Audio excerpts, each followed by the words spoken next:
The Volkswagen, or people's car concept, was first conceived in the early 1930s and was eventually released by the outbreak of World War II. In this video, we'll take a look at the disturbing history of Volkswagen.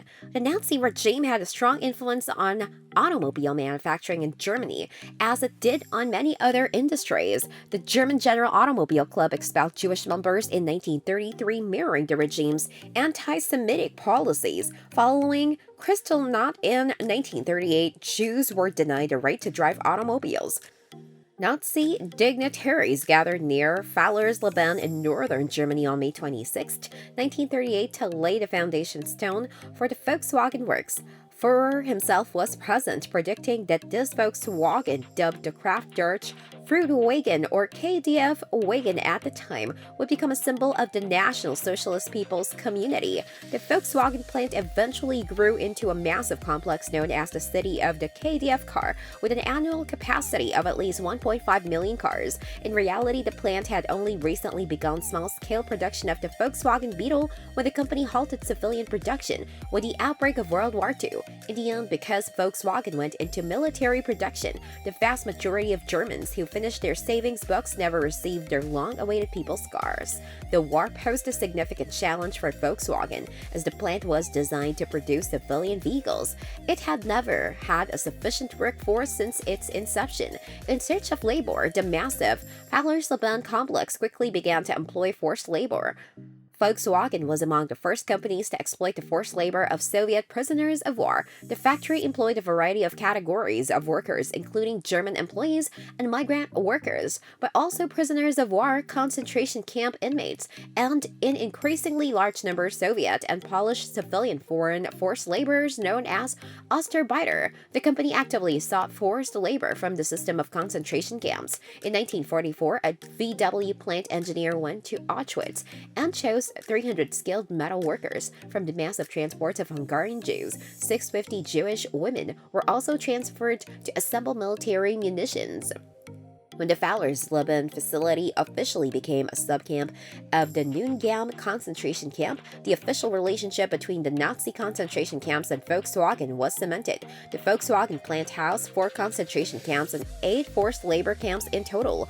The remainder of the complex's workforce was made up of civilian forced laborers. By May 1944, the complex's Eastern workers had swelled to over 4,800 people, half of whom were women. The treatment of the children of Eastern workers who worked at the Volkswagen Works was one of the most heinous crimes committed there. When they were deployed, some female civilian forced laborers were pregnant.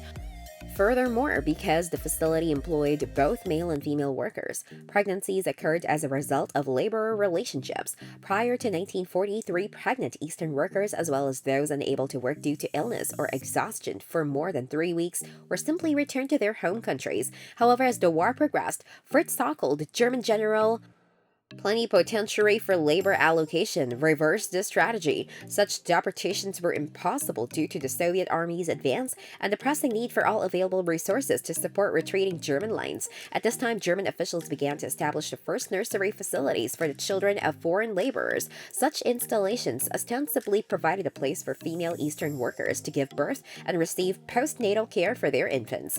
These facilities existed solely to ensure that pregnant workers returned to their jobs as soon as possible.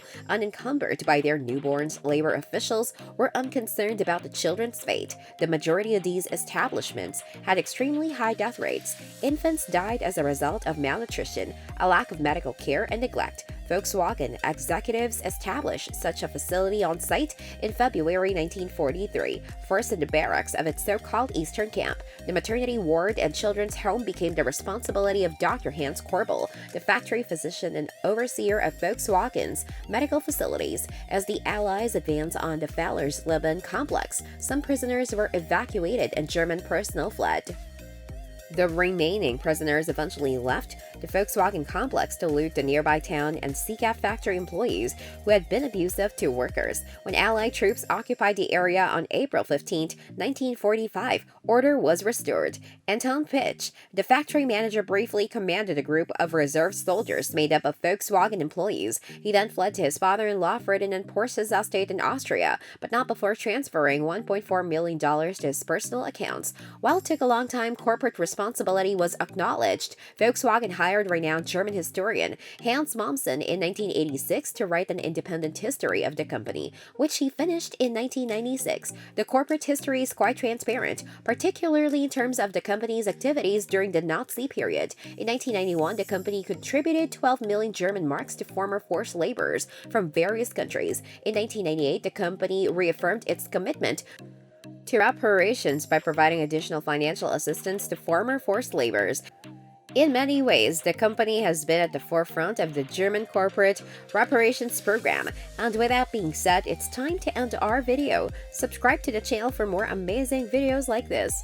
We'll see you with another interesting video.